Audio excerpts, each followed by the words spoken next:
पिछले वर्ष 2 अक्टूबर गांधी वितिहरवा आश्रम से बिहार में एक नए राजनीतिक व्यवस्था और विकल्प के लिए जन सुराज अभियान के तहत जो पदयात्रा हम लोगों ने शुरू की है, उसको करीब करीब अब 13 महीने हो गए। इन 13 महीनों में पश्चिम चंपारण से चल के पूर्वी चंपारण, शिवहर, गोपालगंज, सिवान, छपरा, वैशाली, समस्तीपुर, मुजफ्फरपुर होते हुए मैं सीतामढ़ी पहुंचा हूं। आपके जिले सीतामढ़ी में मैं 1 अक्टूबर को पहुंचा और 28 तारीख तक, अभी तक का अनुमान है कि 28-29 तारीख तक मैं सीतामढ़ी में रहूंगा। पदयात्रा का पिछले 13 महीने का जो अनुभव रहा है, मैं आपके साथ वो कुछ बातें साझा करूंगा। सीतामढ़ी में विशेष तौर पर जो मैंने देखा, लोगों ने बताया, वो उस पर कुछ टिप्पणी करूंगा। कुल मिलाकर मैं 15-20 मिनट का आपका समय लूंगा, उसके बाद आप अपने सारे प्रश्न कर सकते हैं। 13 महीने की पदयात्रा के अनुभव के बाद करीब करीब 4000 गांव में हम लोग पैदल गए, वहां रहे। मैं ये विश्वास से कह सकता हूं कि बिहार में लोगों की नजर में सबसे बड़ी समस्या बेरोजगारी और पलायन है। ऐसा इसलिए कि ये ऐसी समस्या है जो हर समाज के हर वर्ग को, हर जाति, हर संप्रदाय को प्रभावित करती है। आप ये कह सकते हैं कि बेरोजगारी और पलायन बड़ी समस्या है, इसके जानने के लिए आपको गांव में पैदल चलने की क्या जरूरत है, तो सबको पता है बिहार में। लेकिन पदयात्रा से ये पता चलता है कि इस समस्या की विकरालता कितनी है, इसका सामाजिक और आर्थिक पहलू क्या है। जैसे पलायन है तो 4000 गांव में जब हम लोग गए, ज्यादातर गांव में अगर वो बाढ़ प्रभावित गांव नहीं है तो भी 40 से 50% युवा गांव में रहता ही नहीं है। गांव में महिलाएं मिलती हैं, बच्चे मिलते हैं, बूढ़े मिलते हैं। नवयुवक जो है वो ज्यादातर बाहर रोजी रोजगार मजदूरी के लिए चले गए हैं। लेकिन इसका दूसरा पहलू ये है कई बार हम लोग को लगता है कि पलायन सिर्फ गरीबों की समस्या है। ऐसी बात नहीं है। जो मध्यम वर्गीय परिवार हैं, जो आर्थिक तौर पर समृद्ध परिवार हैं, उनके लिए भी पलायन उतना ही बड़ा विषय है, क्योंकि उनके बच्चों को भी पढ़ाई के लिए, नौकरी के लिए बिहार छोड़कर ही जाना है। तो जो परिवार की एक परिकल्पना है, उसको कहीं ना कहीं पलायन ने बिहार में हिला दिया है। माता पिता, पति पत्नी, बाल बच्चे एक साथ बिहार में अपने घर में रहें, ऐसा बहुत रेयर देखने को मिला। या तो बच्चे पढ़ाई के लिए बाहर गए हैं या रोजगार मजदूरी के लिए गए हैं। यही हाल कमोबेश बेरोजगारी का भी है। बेरोजगारी से सिर्फ यहाँ का गरीब आदमी नहीं परेशान है, जो बड़े किसान हैं, जो यहाँ के व्यवसायी हैं, नौकरी पेशा लोग हैं, वो भी अपने बच्चों के रोजगार के लिए उतना ही परेशान हैं। 15-20 हजार रुपए के रोजगार, नौकरी के लिए लोग किसी का पैर पकड़ने को तैयार है। बेरोजगारी और पलायन के बाद जो दूसरी सबसे बड़ी समस्या यहाँ लोगों ने बताई, वो है लोगों की नजर में बिहार में शिक्षा व्यवस्था का पूरी तरीके से ध्वस्त हो जाना। ये भी एक ऐसी समस्या है जिसको समाज के हर वर्ग ने बताया। लोगों को ऐसा लगता है कि नियोजित शिक्षकों के वजह से या शिक्षकों की गुणवत्ता की वजह से बिहार में शिक्षा व्यवस्था खराब हो गई है। ऐसी बात नहीं है। जमीनी हकीकत ये है कि जो शिक्षा व्यवस्था ध्वस्त हुई है, इसके पीछे मूल में कारण ये है कि इस सरकार ने पिछले 15-20 सालों में समता मूलक शिक्षा नीति बनाने के चक्कर में हर जगह स्कूल खोल दिए और स्कूल के नाम पर कहीं बिल्डिंग बना दिया, कहीं शिक्षकों को रख दिया। नतीजा ये हुआ कि जहां बिल्डिंग है वहां शिक्षक नहीं है, जहां शिक्षक हैं वहां बिल्डिंग नहीं है, जहां दोनों है वहां बच्चे नहीं हैं, और कई जगह पर तीनों है लेकिन पढ़ाई तो कहीं नहीं है। जो ये समता मूलक शिक्षा नीति की बात मैं कर रहा हूं, मैं इसका उदाहरण भी आपको देता हूं। कई लोगों को लगता है कि शिक्षक लोग की गुणवत्ता खराब है इसलिए स्कूल में पढ़ाई नहीं हो रही है। तो जरा आप सोच के बताइए कि पटना साइंस कॉलेज में पढ़ाई क्यों नहीं हो रहा है, पटना कॉलेज में क्यों नहीं पढ़ाई हो रहा है, लंगट सिंह कॉलेज में क्यों नहीं पढ़ाई हो रहा है? वहां तो नियोजित शिक्षक नहीं है। वहां तो खिचड़ी नहीं बट रही है। कहीं ना कहीं सरकार की प्राथमिकता में शिक्षा को सुधारने की बात है ही नहीं। शिक्षा के नाम पर सरकार ने बिल्डिंग बनाए, स्कूलों से खिचड़ी बंटवाई और कॉलेज से डिग्री बंटा रहा है। पढ़ाई दोनों में कहीं नहीं हो रहा है। अगर आप मेरे से पूछेंगे तो जब भी इस कालखंड का इतिहास लिखा जाएगा तो नीतीश कुमार के 18-19 साल के शासन में शिक्षा व्यवस्था के ध्वस्त होने को इतिहास इनकी सबसे बड़ी विफलता मानेगा। ऐसा इसलिए कि मान लीजिए कि कल बिहार में एक अच्छी सरकार आ जाए तो संभव है रीगा चीनी मिल चालू हो जाए। अगर सड़क टूटा है तो सड़क बन सकता है, लेकिन जो 2 पीढ़ी के लोग इस ध्वस्त शिक्षा व्यवस्था से पढ़कर निकल गए, अब कोई अच्छी सरकार आ भी जाए तो उनका जीवन सुधरने वाला नहीं है। तीसरी जो सबसे बड़ी समस्या है वो किसानों की है। स्वाभाविक तौर पर यहां इतनी बड़ी संख्या में लोग खेती से जुड़े हुए हैं। किसानों की जो यहां हालत है उसको अगर चंद शब्दों में बताएं तो गांव देहात में लोग ये बताते हैं कि भैया पहले जो खेती किसानी लोग करते थे, 2-4-5 साल खेती करने के बाद पेट काट के सतुआ खा के 1-2 कट्ठा जमीन हम लोग खरीदते थे। आज किसानों की हालत बिहार में ये है कि अगर आपके घर में कोई व्यवसाय नहीं है, नौकरी पेशा आदमी नहीं है और घर में किसी की शादी हो लग जाए, कोई बीमार पड़ जाए, तो किसान को 1-2 कट्ठा जमीन बेचे बगैर उपाय नहीं है। कृषि और किसानों की जो हालात है उसके पीछे 3 मूल बात हमें समझ में आई। पहली बात, यहां बिहार में भूमि सुधार का लागू न होना। बिहार में पिछले 75 साल में गरीबों की बात हुई, समाजवाद की राजनीति हुई, समाजवाद की जड़ें यहां बहुत गहरी हैं, लेकिन यहां भूमि सुधार कभी लागू नहीं किया गया। इसका नतीजा क्या हुआ है, मैं आपको एक आंकड़ा दे रहा हूं, इसको याद रखिए। बिहार में जो 100 परिवार रहते हैं, 100 लोग जो रहते हैं, 100 में 60% लोगों के पास 1 इंच जमीन नहीं है। मतलब भूमिहीनों की संख्या बिहार में है 60%। आपके रेफरेंस के लिए बता दें कि देश में 100 में 38 लोगों के पास जमीन नहीं है, जबकि बिहार में 100 में 60 लोगों के पास जमीन नहीं है। तो भूमि सुधार का लागू न हो पाना एक बहुत बड़ी कारण है किसानी से जुड़े हुए लोगों की विफलता का। दूसरी जो समस्या है वो है जल प्रबंधन को लेकर। बिहार में आधे से ज्यादा खेती योग्य जमीन को बाढ़ का सामना करना पड़ता है। इसकी खूब चर्चा भी होती है, लेकिन जो उसका पहलू है, जितनी आधी से ज्यादा जमीन पर बाढ़ का प्रकोप है, लेकिन आधी जो बाकी जमीन है उसमें या तो सूखे का प्रभाव है या जल जमाव या नदियों के कटाव का मामला है। मैं आपको सीतामढ़ी का एक आंकड़ा दे देता हूं। जितनी जमीन सीतामढ़ी में है खेती योग्य, उसमें 36% जमीन ऐसी है जहां सिंचाई की कोई सुविधा नहीं है, जिसको सूखे की मार झेलनी पड़ती है। हम लोग बाढ़ की बात करते हैं, लेकिन बाढ़ के साथ साथ सूखा और जल जमाव ये भी बहुत बड़ी समस्या है, जिसको आप लख कहते हैं, कुछ लोग मन भी कहते हैं। जब आप गोपालगंज से पैदल चलिएगा तो गोपालगंज, सिवान, छपरा, वैशाली, मुजफ्फरपुर और सीतामढ़ी, हर प्रखंड में 2-4-5 हजार एकड़ जमीन ऐसी है जहां जल जमाव की बड़ी समस्या है।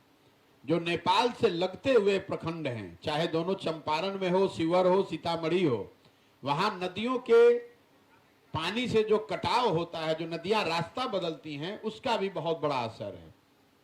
तो पहली समस्या भूमि सुधार की है।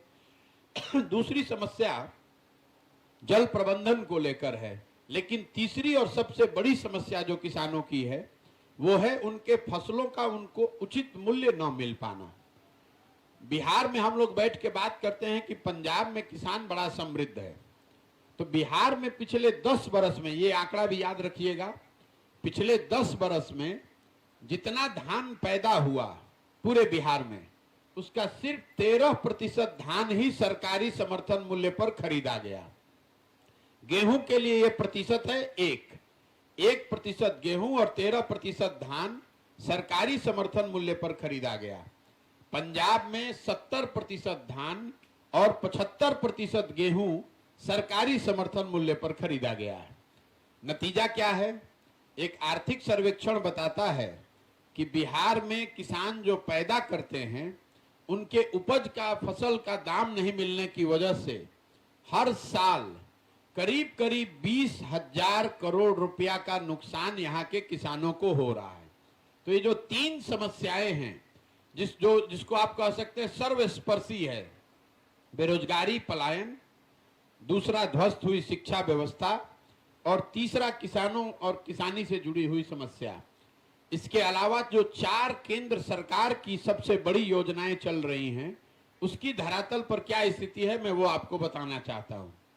केंद्र सरकार की सबसे बड़ी योजना है प्रधानमंत्री गरीब कल्याण योजना, जिसमें लाभार्थियों को 5 किलो अनाज हर महीने मिलने की बात कही गई है। जमीन पर सच्चाई यह है कि हर लाभार्थी को 4 किलो अनाज ही मिल रहा है। जिसको राशन कार्ड बना हुआ है, 2-2.5 हजार 5,000 रुपया घूस देकर भी जिसने राशन कार्ड बना भी लिया, उसको 5 किलो नहीं 4 किलो अनाज ही प्रति माह मिलता है। और इसके पीछे वजह यह है कि जिले प्रखंड के स्तर पे जो अनाज आ रहा है उसमें 35 से 40 रुपए प्रति क्विंटल की दर से जनप्रतिनिधि और अफसर मिलकर पैसा ले रहे हैं। ज्यादातर जगहों पर लोगों ने बताया कि इस 35-40 रुपए में 6 से 8 रुपए प्रति क्विंटल की हिस्सेदारी विधायकों की भी है। मैं बिल्कुल आपको कैमरे पर कह रहा हूं। इसी चोरी की वजह से लाभार्थियों को यहां 5 के बजाय 4 किलो अनाज ही मिल रहा है। केंद्र सरकार की दूसरी बड़ी योजना है आवास की योजना, इंदिरा आवास योजना, जिसको पहले कहते थे, आजकल प्रधानमंत्री आवास योजना है। राज्य सरकार ने मुख्यमंत्री आवास योजना भी शुरू किया है। ज्यादातर गांवों में लाभार्थी जो हैं वो इंदिरा आवास वाले ही मिलते हैं, जिसको 20,000, 30,000, 40,000 रुपया पिछले 2-3 दशकों में कभी मिला है। प्रधानमंत्री आवास योजना के लाभार्थियों की संख्या बहुत कम है, लेकिन जिनको ये 1,40,000 रुपया मिलना है, इसमें 25 से 40,000 रुपये तक लोगों को घूस देना है, तभी ये व्यवस्था से आपको लाभ मिल सकता है। जहां पर जिन पंचायतों में जनप्रतिनिधि पैसा नहीं ले रहे हैं वहां पर भी अफसर तो 20 से 25,000 रुपया लेगा ही लेगा। जहां जनप्रतिनिधि पैसा ले रहा है वो 35,000, 40,000 रुपया लोगों को देना पड़ रहा है। इंदिरा आवास, प्रधानमंत्री आवास योजना में नाम लिखने के लिए 1,000 रुपया, फोटो खिंचाकर आगे भेजने के लिए 2,000 रुपया, पहले किस्त में 11,000 रुपया, पूरी व्यवस्था बनी हुई है। 3 किस्तों में लाभार्थियों से कुल मिलाकर 30,000, 35,000 रुपया लिया जा रहा है। तीसरी केंद्र सरकार की बड़ी योजना है शौचालय की। आपका जिला सीतामढ़ी भी दूसरे जिलों के हिसाब से 2019-20 में ही इसको ओडीएफ घोषित कर दिया गया है। 4,000 गांव में चलने के बाद हम आपको बता सकते हैं विश्वास से कि आज भी ज्यादातर गांव में खुले में शौच यहाँ के समाज की सच्चाई है। हुआ यह है कि 12,000 रुपये शौचालय के नाम पर 2,000 रुपया अधिकारियों ने लिया और 10,000 रुपया जारी कर दिया। लोगों ने शौचालय बनाया कि नहीं, उसका उपयोग कर रहे हैं कि नहीं, इसकी किसी ने चिंता नहीं की है। ओडीएफ वहां के जनप्रतिनिधि और अधिकारियों ने मिलकर फर्जी जारी किया हुआ है। चौथी बड़ी योजना है मनरेगा की, केंद्र सरकार की। मुझे इस योजना ने बड़ा आश्चर्यचकित किया है। मैं जब पैदल चलना शुरू किया तो मुझे ऐसा लगा कि बिहार में इतने भूमिहीन लोग हैं, इतना पलायन है, मनरेगा का काम हमको हर जगह दिखेगा। मैं 13 महीने से चल रहा हूं, अभी तक कोई भी मनरेगा का सक्रिय काम हमको देखने को मिला ही नहीं। हम रोज गांव में ही चल रहे हैं। रास्ते में चलते हुए कुछ लोग बताते हैं भैया ये पेड़ मनरेगा में लगाया गया है, कुछ लोग ये बताते हैं ये मिट्टी मनरेगा के तहत भरा गया है। पंचायत भवन या आंगनवाड़ी सेंटर में भी कहीं कहीं मनरेगा के मजदूरों की बात की जाती है, लेकिन मनरेगा का कोई सक्रिय काम होता हमको नहीं दिखा। मैंने जब इसको आंकड़ों में देखा तो पिछले वर्ष मनरेगा में बिहार सरकार का यूटिलाइजेशन है 39%। मतलब अगर दिल्ली से बिहार को 100 रुपया मनरेगा के लिए मिल सकता था तो यहाँ की प्रशासनिक और सरकार की लापरवाही की वजह से 60 रुपया 61 रुपया तो हम लोग दिल्ली से लेकर ही नहीं आए। और जो 39 रुपया आया उसमें 40% के दर से भ्रष्टाचार या पीसी हुआ है। मनरेगा में पीसी का दर 40 से 50% है। तो कुल मिला जुलाकर बिहार में लोग 10,000 15,000 रुपया के लिए पलायन करने को मजबूर हैं, और 100 रुपया का जो मनरेगा है उसमें से 25 रुपया नीचे पहुंचा है, 75 रुपए या तो 60 रुपए आया नहीं और 15 रुपया चोरी हो गया। 4 केंद्र सरकार की योजनाओं के बाद मैं राज्य सरकार की जो बड़ी योजनाएं हैं उसका आंखों देखा जो मैंने देखा वो बताना चाहता हूं। राज्य सरकार की जो बड़ी योजनाएं हैं उसमें सबसे ज्यादा चर्चा 7 निश्चय के योजनाओं की है। जब ये योजना बन रही थी तो 2015 में मेरी भी उसमें भूमिका थी। तो योजना में पहला जो निश्चय था, पहला जो वादा किया गया था कि बिहार के हर युवा को, 18 से 35 साल के युवा को प्रति माह 1,000 रुपए की सहायता मिलेगी, ताकि किसी को 1,000 1,200 रुपए 1,500 रुपए के लिए अपना घर परिवार छोड़कर बाहर मजदूरी न करना पड़े। अभी तक इस योजना का ना कोई मुझे लाभार्थी मिला, ना इस योजना की कोई चर्चा सुनी। ये योजना न शुरू की गई, ना इसकी कोई बात करता है, ना कोई पत्रकार बंधु इस पर सवाल करते हैं। दूसरी 7 निश्चय की योजना थी स्टूडेंट क्रेडिट कार्ड की, जिसमें यह तय किया गया था कि 12वीं के बाद बिहार के हर परिवार के बच्चों को बैंकों से सस्ते दर पर 4 से 5% के ब्याज पर सरकारी गारंटी से पैसा मिलेगा, ताकि किसी भी परिवार को अपने बच्चों को पढ़ाने के लिए पैसे की वजह से दिक्कत न हो। 2015 में अनुमान था कि कोई 1.25 करोड़ बिहार के बच्चों को इसका लाभ मिलेगा पहले 5 वर्ष में। 9 वर्ष पहले ये योजना शुरू की गई। अभी तक सरकार का अपना ही दावा ये बता रहा है कि करीब 8 लाख बच्चों को इसका फायदा मिला है। ज्यादातर जगहों पर इस योजना को भी ठंडे बस्ते में डाल दिया गया है। तीसरी बड़ी योजना जिसकी आप लोग खूब चर्चा करते हैं वो है नल जल योजना। 2015 में यह अनुमान लगाया गया कि 25,000 करोड़ रुपया अगर खर्च किया जाए 5 वर्षों में तो बिहार के हर घर में नल से पानी पहुंचा दिया जाएगा। नल जल योजना शुरू भी हुई, लेकिन उसमें जो तकनीकी और आर्थिक गलतियां हुई उसका नतीजा ये है कि बिहार सरकार का जो दावा है कि 2/3 घरों में नल से पानी पहुंचा है, सीतामढ़ी में सरकार का दावा है 54% नल जल योजना काम कर रही है। जमीनी हकीकत यह है कि 10 में 7 से 8 योजना काम नहीं कर रही है। उसकी एक बड़ी वजह यह है कि जो तकनीकी गलती हुई वो तो एक पहलू है, जो उसमें चोरी हुआ वो भी एक पहलू है। सबसे बड़ी दिक्कत नल जल योजना में जो जमीन पर देखने को मिली वो है ये योजना जिस जमीन पर बनी हुई है उसकी मलकियत को, उसके मालिकाना हक को लेकर।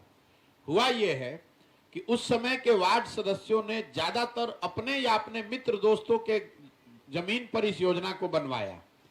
जैसा कि आप जानते हैं पिछले चुनाव में 90% वार्ड सदस्य चुनाव हार गए। अब हुआ यह है कि जिसकी जमीन पर यह नल जल योजना है वो वार्ड सदस्य था या उसका रिश्तेदार है, वो हार गया चुनाव, तो वो इस योजना को चलने ही नहीं दे रहा है। जिसके जमीन पर यह योजना बनी उसको ये कहीं ना कहीं से बताया गया कि आपको एक फिक्स राशि हर महीने मिलेगी। उसको लगा कि हमको सरकारी नौकरी की तरफ पैसा मिलने लगेगा। अब वो मिल नहीं रहा है तो वो योजना चलने नहीं दे रहा है। कई जगह पर गांव में तो हमको लोग मिले जो बजाबता इसको कब्जा कर लिए हैं और शादी विवाह वगैरह में पानी का व्यापार इससे कर रहे, पानी बेचते हैं टैंकर के माध्यम से।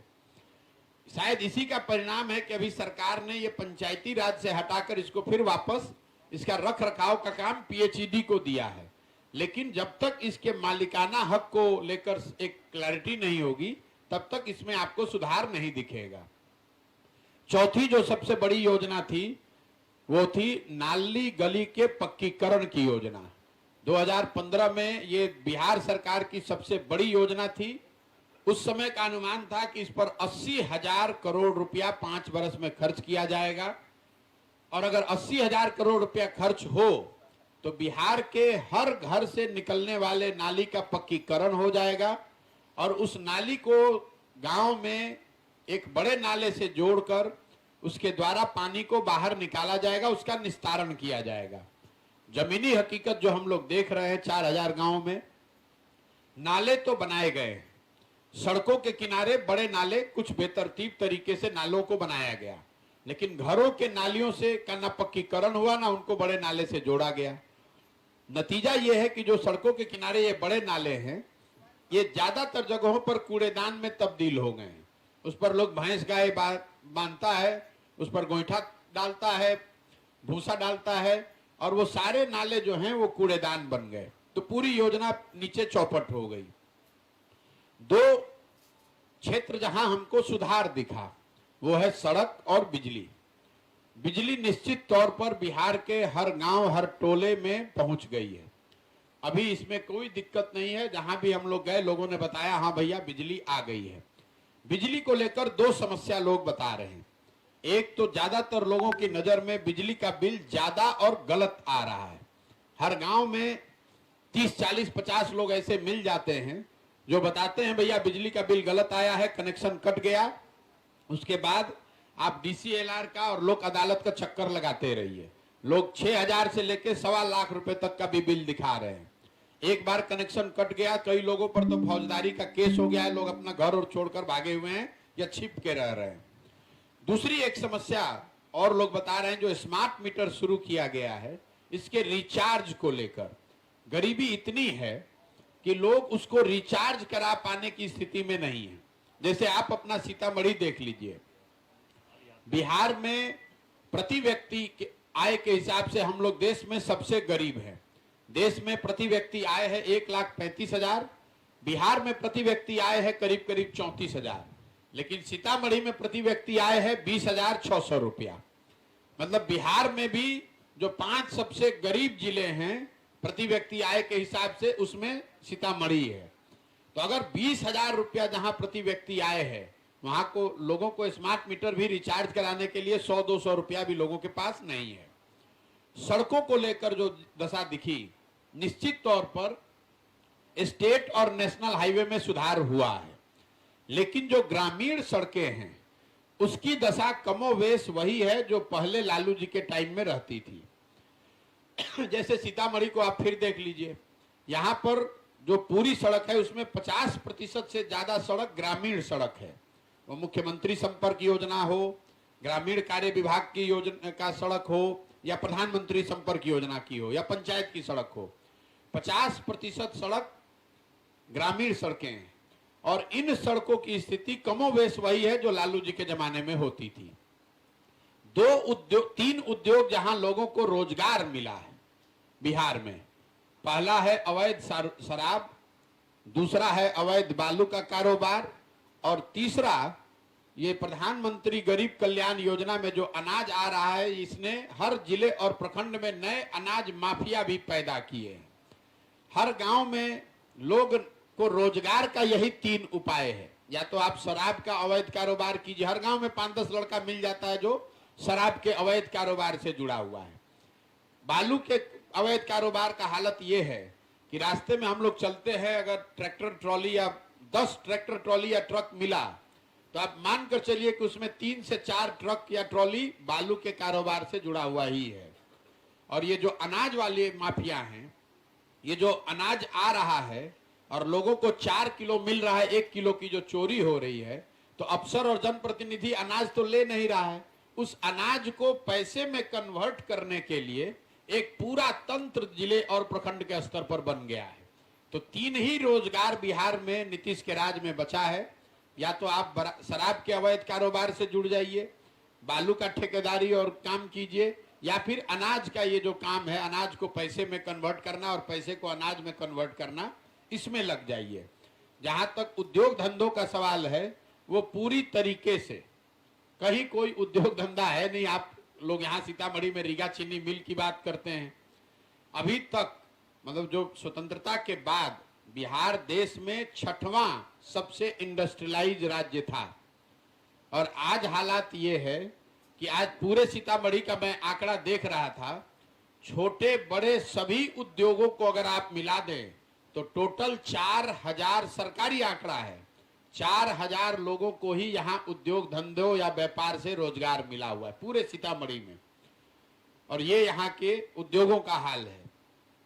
इसके 3 शब्द जो सबसे मैंने स्वास्थ्य सेवाओं पर कोई टिप्पणी नहीं की। वो इसलिए कि जिन रास्तों पर हम चलते हैं गांव में, पंचायत में, वहां कोई स्वास्थ्य व्यवस्था हमको दिखा ही नहीं। स्वास्थ्य सेवाओं के लिए लोग यहाँ पूरी तरीके से ग्रामीण चिकित्सकों पर या प्राइवेट सर्विस प्रोवाइडर पर आधारित है। मैं अनुमंडल और जिले के अस्पताल में गया नहीं हूं, इसलिए मैं उस पर टिप्पणी नहीं कर सकता हूं। लेकिन जो पीएचसी है, रेफरल हॉस्पिटल है, सीएचसी है, सब सेंटर है, अभी तक मुझे एक भी, सिर्फ सीतामढ़ी में नहीं, 13 महीने में कोई ऐसा सब सेंटर या पीएचसी नहीं दिखा जहां डॉक्टर बैठे हों, 10, 20, 50 मरीज हों, दवा बंट रहा है, ऐसा मुझे कहीं दिखा ही नहीं। बिल्डिंग है, लोग बताते हैं भैया सब सेंटर है, 2 महीना में कभी एक बार खुलता है। तो ये स्वास्थ्य सेवाओं का हाल है। 3 जो सबसे ज्यादा सुने जाने वाले शब्द हैं वो है अफसरशाही से परेशान जनता। समाज के किसी वर्ग से बात कीजिए, चाहे वो जनप्रतिनिधि है, पत्रकार हैं, प्रबुद्ध लोग हैं, गरीब आदमी, हर आदमी कह रहा है भैया बिहार में सरकार अफसरों की है, अफसरों का राज है, अफसर जो चाहेंगे वही करेंगे। जनता तो यही बताती है कि बिहार ने पहले अपराधियों का जंगल राज देखा है, आजकल हम लोग अफसरों का जंगल राज देख रहे हैं। दूसरा जो सबसे ज्यादा सुने जाने वाला शब्द है वो है भ्रष्टाचार। सरकारी विभागों में फैला हुआ भ्रष्टाचार। कोई ऐसा सरकारी काम नहीं है जो लोग बताते हैं जो बिना पैसा दिए हुए आप करा सके। चाहे आपको जमीन का रसीद कटाना है, दाखिल खारिज कराना है, जन्म मृत्यु प्रमाण पत्र, जातीय प्रमाण पत्र बनाना है, पासपोर्ट लेना है, एफआईआर करना है, कोई भी काम ऐसा नहीं है जो बिना पैसे के लोगों की नजर में सरकार के विभाग से हो सकता है। तीसरा जो सबसे ज्यादा सुने जाने वाला शब्द रहा वो है पीसी। ये शब्द 2014-15 में मैंने बिहार में नहीं सुना था। अब हर गांव में लोग कहते हैं पीसी। ये जो भ्रष्टाचार और दलाली का नया नाम है। सरकार की योजना चाहे केंद्र की हो कि राज्य की हो, हर योजना में 10% से लेकर 40% तक पीसी काटने की पूरी व्यवस्था बढ़िया बनी हुई है और वो व्यवस्था में कहीं कोई दिक्कत नहीं है। ये 3 सबसे ज्यादा सुने जाने वाले शब्द हैं। मिला जुलाकर अभी जो मैंने अनुभव किया है, हर गांव, हर वर्ग, हर प्रखंड, जिले में लोगों में एक व्यग्रता है कि बिहार में कुछ नया होना चाहिए, नया विकल्प होना चाहिए, नया प्रयास होना चाहिए। इसका मतलब ये नहीं है कि लोग ये कह रहे हैं कि जनसुराज होना चाहिए, लेकिन ये निश्चित तौर पर है कि समाज में एक बहुत बड़े जनसंख्या में लोग ये समझते हैं कि बिहार में परिवर्तन होना ही चाहिए, तभी दशा सुधरेगी, नहीं तो ये सुधरने वाला नहीं है। ये मेरा अभी तक का अनुभव रहा है। अब आपके जो सवाल है वो आप सवाल कर लीजिए।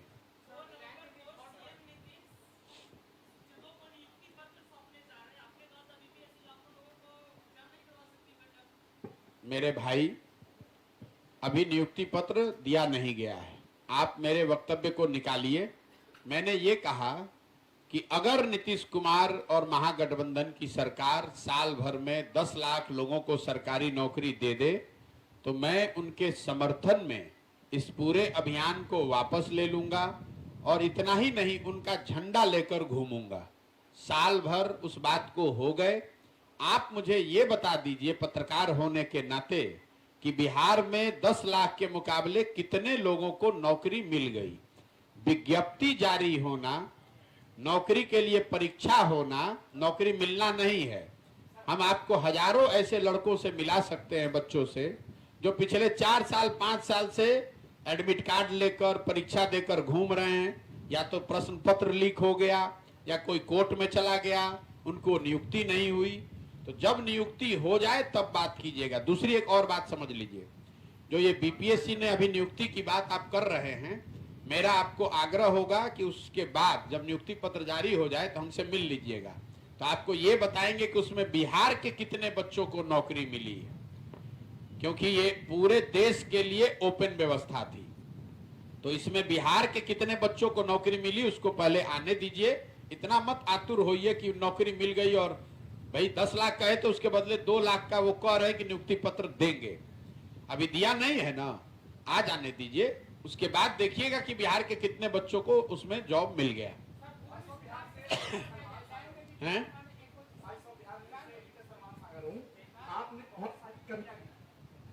उन कमियों को सुधार कैसे किया जाएगा, उनमें सुधार कैसे लाए जाएंगे, और ये सुधार क्या प्रशांत कुमार ही ला पाएंगे या फिर कोई भी? बिल्कुल आपने सही सवाल पूछा। ये जो पूरा अभियान है वो इसी बात को समझकर आगे इसके सुधार के लिए है कि हमारी अपनी समझ ये है कि बिहार में इन सारी समस्याओं के जड़ में समस्या ये है कि लोग अपनी परेशानियों और समस्याओं के बावजूद अपने लिए, अपने बच्चों के लिए वोट नहीं करते हैं। वोट बिहार में जाति पर करेंगे, धर्म पर करेंगे, 5 किलो अनाज के लिए करेंगे, अयोध्या में राम मंदिर बने इसके लिए करेंगे, पुलवामा के लिए करेंगे, या लालू जी के डर से भाजपा को और भाजपा के डर से लालू जी को करेंगे।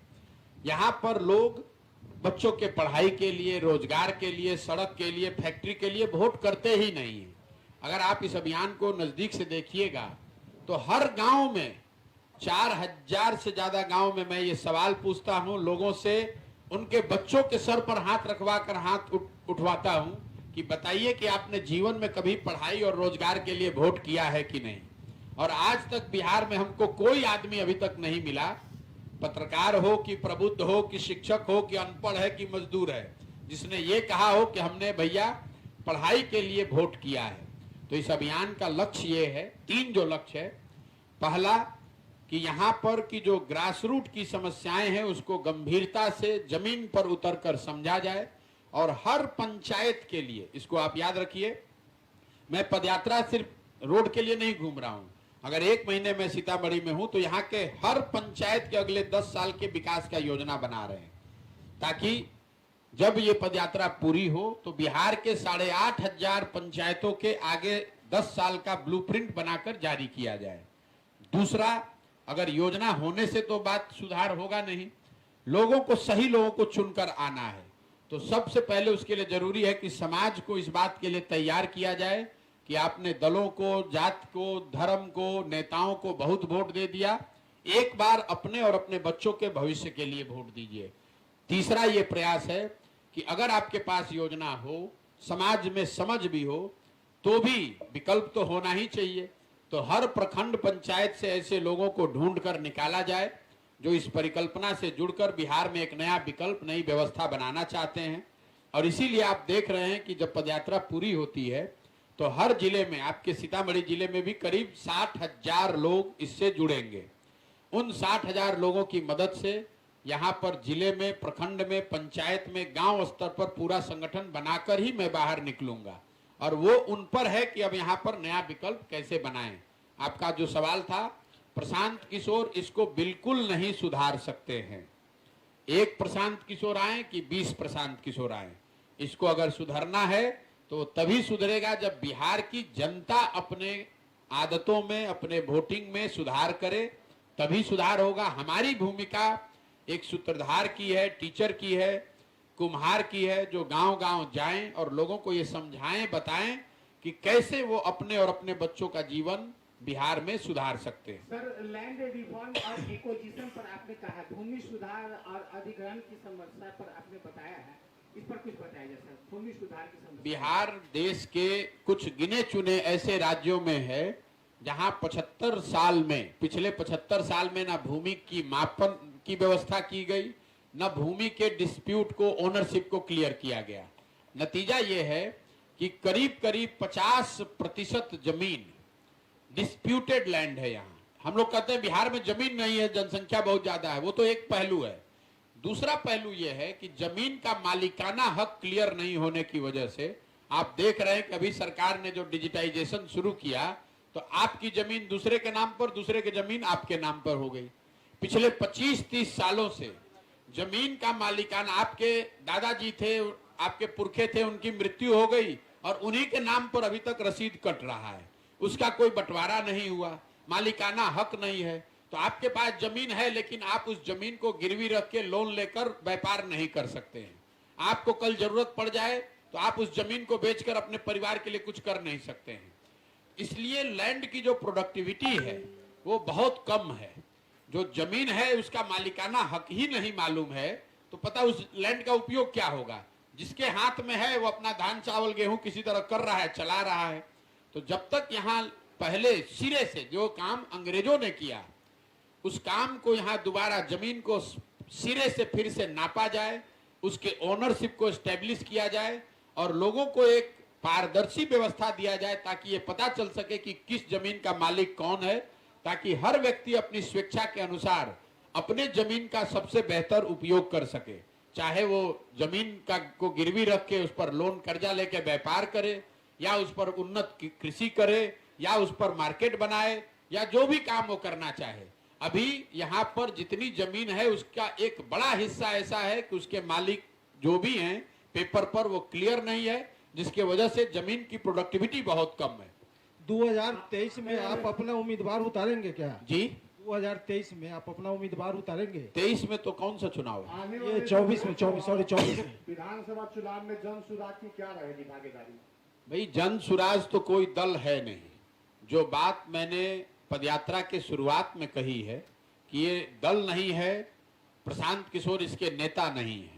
हमारा काम है कि पूरे बिहार में घूमकर इन समस्याओं को समझें और हमको भगवान ने जो शक्ति बुद्धि साधन व्यवस्था दिया है, बिहार के विकास के लिए एक हर पंचायत वाइज नया ब्लूप्रिंट बनाया जाए। हर पंचायत से ऐसे लोगों को ढूंढ कर निकालें जो बिहार में समझते हैं कि एक नया विकल्प बनना चाहिए। जब ये सारे लोग साथ में आएंगे तो वो लोग मिलकर निर्णय लेंगे।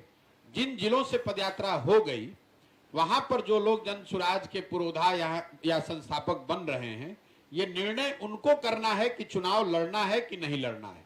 उदाहरण के तौर पर जब पहले 5 जिलों में हम लोगों ने पदयात्रा खत्म की तो एक एमएलसी का उपचुनाव हुआ। तो उन 5 जिलों के जो जन सुराज के साथी थे उन्होंने ये तय किया कि भैया हम लोग को ये उपचुनाव लड़ना चाहिए। तो एक जन सुराज में से ही एक शिक्षक निर्दलीय उम्मीदवार के तौर पर चुनाव लड़े और जन सुराज के साथियों ने मिलकर उनका सहयोग किया और उनको जिताकर लाए भी। तो लोकसभा को लेकर चुनाव जन सुराज से कोई लड़ेगा कि नहीं, उस पर 2 टिप्पणी मैं कर सकता हूं। पहला, जन सुराज जब दल नहीं है तो जन सुराज तो लड़ नहीं सकता है, लेकिन जन सुराज परिवार से जुड़ा हुआ कोई व्यक्ति अगर चुनाव लड़ता है या तय करता है जन सुराज सीतामढ़ी परिवार के हमें चुनाव लड़ना है, तो ये संभव है कि वो अपने बीच से किसी को चुनाव लड़ाए। और अगर वैसे ऐसी कोई बात होगी तो उसमें प्रशांत किशोर और जन सुराज की जो भी ताकत समझ है वो उस उम्मीदवार के पीछे लगेगी। आप मुख्यमंत्री जी के करीब रहे हैं, आप प्रशांत जी आप मुख्यमंत्री जी के करीबी रहे हैं।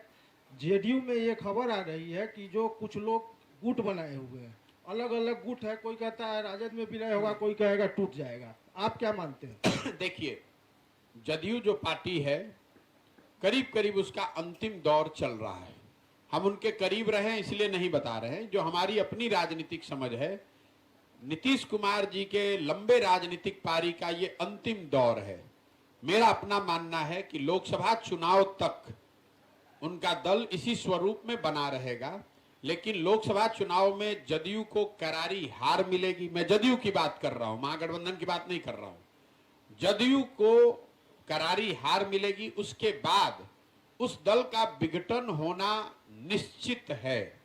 कोई भी जदयू को इस स्वरूप में लंबे समय तक बचा नहीं सकता है। अब जो भी उस दल में शामिल हैं, लोग ऑलरेडी आप देख रहे होंगे, कोई भाजपा भाग रहा है, कोई जनसुराज आ रहा है, कोई दूसरे दल में जा रहा है। जो भी जिनको भी राजनीति करनी है वो जदयू वो समझ रहा है कि जदयू का कोई राजनीतिक भविष्य नहीं है। तो स्वाभाविक तौर पर जब डूबता हुआ जहाज रहेगा तो हर आदमी उसमें गुट बनाएगा, सोचेगा भाई हमारे लिए कुछ इसमें जो मिल जाए। तो ये उसी फिनोमेना को दिखाता है।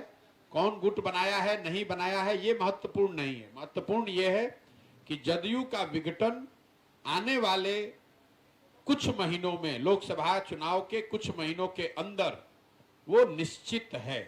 और मैंने ये भी कहा है, मैं रोज रोज इस तरह की भविष्यवाणी नहीं करता हूं। आप पत्रकार बंधु जो हमें फॉलो करते हैं उनको मालूम है, मैंने जीवन में एक बार बंगाल में कहा कि भाजपा को यहां 100 सीट नहीं आएगा, तो उनको 77 सीट आया। मैंने बिहार के संदर्भ में कहा है कि जदयू को एज ए दल लोकसभा चुनाव में 5 सीट भी नहीं आएगा। अगर आ जाए तो मैं पूरे बिहार की जनता के सामने खड़े होकर माफी मांगने को तैयार हूं। आ ही नहीं सकता है। दूसरे जी मीडिया से त्रिपुरारी बोला है। पप्पू यादव का कहना है कि नीतीश कुमार का जो आचरण है वो महात्मा गांधी का जो है बिल्कुल ये है कॉपी है। अब किसने कहा, किस पर क्या आचरण कहा, इस पर हम टिप्पणी क्या करें? पप्पू यादव जी अगर कौन गांधीवादी है इसका सर्टिफिकेट अगर पप्पू यादव जी देश में देने लगे तो ये अपने आप में बहुत बड़ी चिंता का कारण है। और जहां तक नीतीश जी की बात है तो गांधी जी की बात तो वो करते ही रहे हैं, लेकिन जो उन्होंने कहा कि गांधी जी के नाम पर जो उन्होंने किया और जो वो कर रहे हैं वो तो उसमें कहीं कोई तालमेल है नहीं।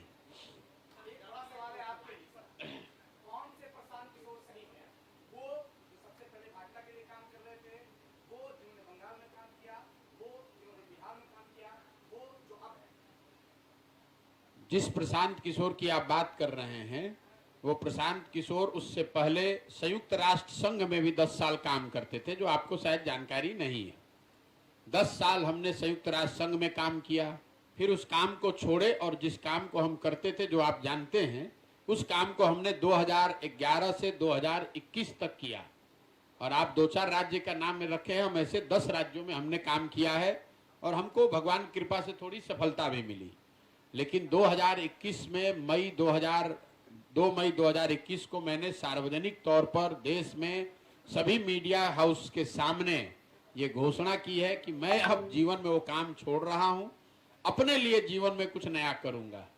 1 बरस उस छोड़ने के बाद, सोचने समझने के बाद हमने तय किया है कि बिहार में, चूंकि मेरा जन्म यहीं हुआ, मैं इसी मिट्टी में जन्मा हूं, तो मैं ऐसा समझता हूं कि अगर भगवान ने हमको शक्ति, बुद्धि, साधन, व्यवस्था दिया है तो मुझे अपने राज्य की दशा को सुधारने के लिए प्रयास करना चाहिए। इसीलिए पिछले साल से हम आकर ये काम कर रहे हैं।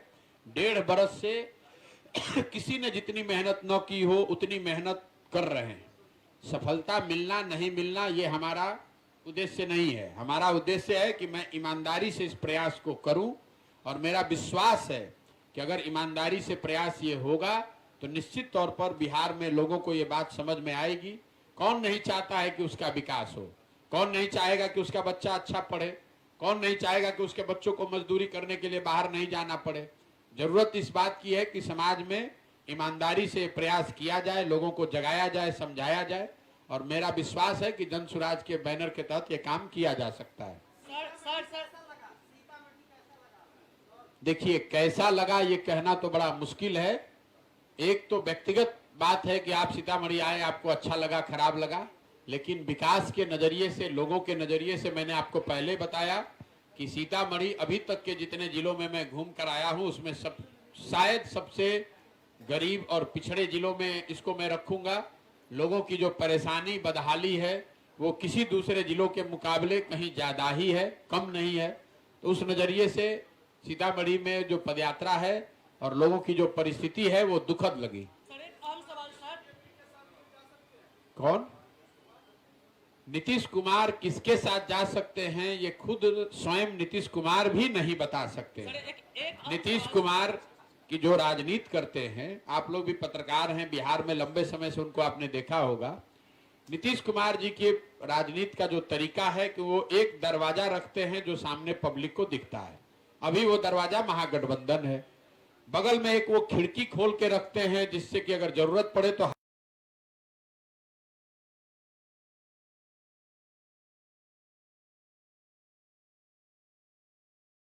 तो इस व्यवस्था में आप देख रहे हैं कि वो महागठबंधन के साथ सरकार चला रहे हैं। लेकिन नीतीश बाबू ने अभी तक साल भर में एक बार भी ये नहीं कहा कि लालू जी, तेजस्वी यादव या उनके परिवार के लोग भ्रष्टाचार में लिप्त नहीं है। एक स्टेटमेंट हमने 2 बार कहा, 2-3 बार कहा कि अगर आप उनकी मदद से मुख्यमंत्री हैं, सीबीआई ईडी रेड कर रही है, तो ये तो बता दो भाई कि ये भ्रष्टाचारी, आप क्या मानते हैं भ्रष्टाचार इन्होंने किया है कि नहीं किया है? नीतीश कुमार ये कभी नहीं कहेंगे। किसी दिन पहुंच जाएंगे वाजपेयी जी के समाधि पर, किसी दिन दीनदयाल उपाध्याय जी का वार्षिकोत्सव में शामिल हो गए, किसी दिन प्रधानमंत्री के डिनर में चले गए। ये उनकी खिड़की है। ये खिड़की दिखाकर दरवाजे को बताते रहते हैं कि देखो भैया, अगर तुम्हारे यहां से हवा पानी नहीं आएगा तो खिड़की से रास्ता निकाल लेंगे। और हरिवंश जी उनके रोशनदान हैं। आप जरा समझिए, जिस राज्यसभा में हर कानून को बनाने के लिए इतनी दिक्कत होती है। भाजपा का अगर वहां कोई कानून गिर जाए तो सरकार गिर जाएगी। वहां पर सबको हटाया गया, लेकिन उपसभापति हरिवंश जी को भाजपा ने नहीं हटाया, जदयू ने भी नहीं हटाया। ऐसा क्यों भाई? बिहार विधानसभा विधान परिषद में अध्यक्ष बदल दिए गए, राज्यसभा का उपाध्यक्ष नहीं बदला गया।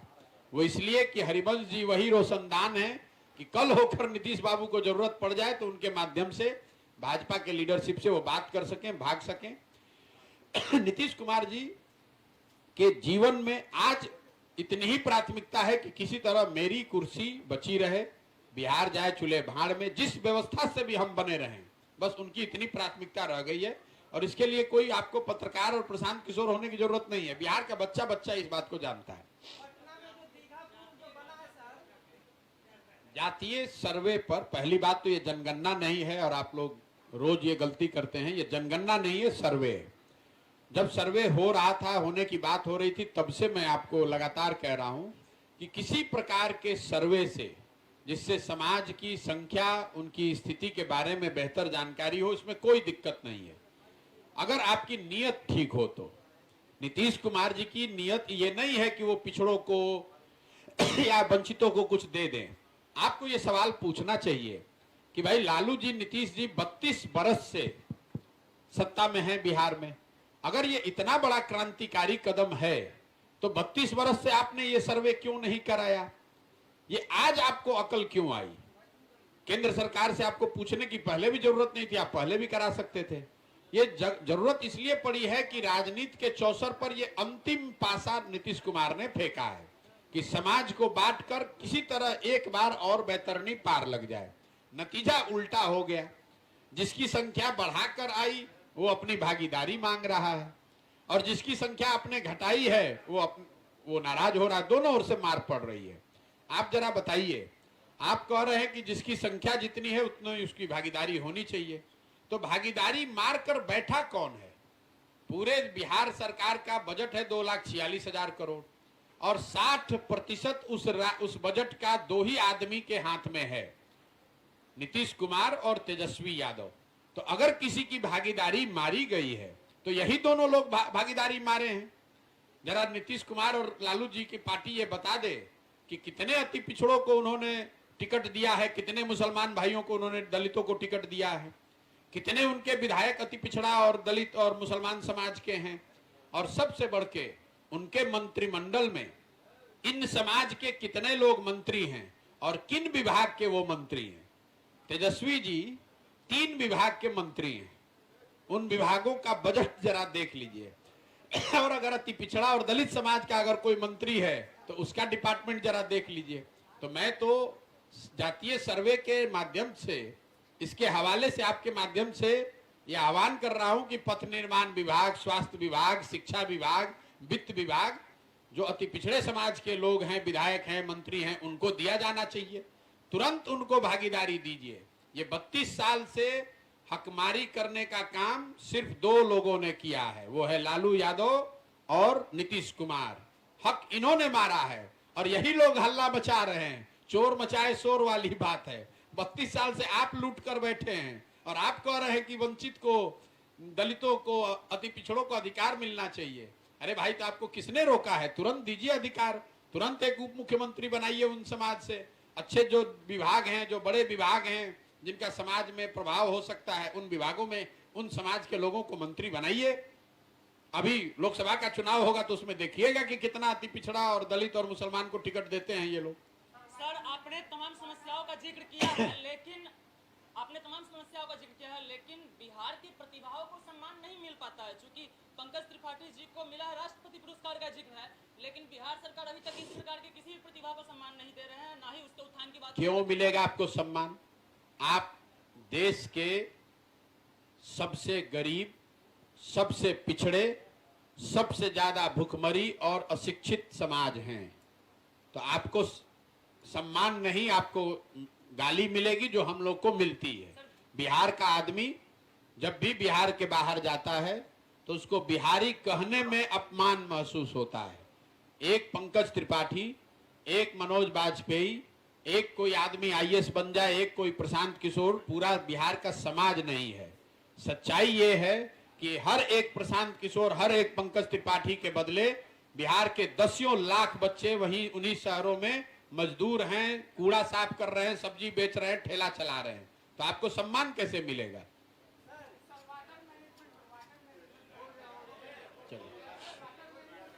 चलिए भैया, बहुत बहुत धन्यवाद।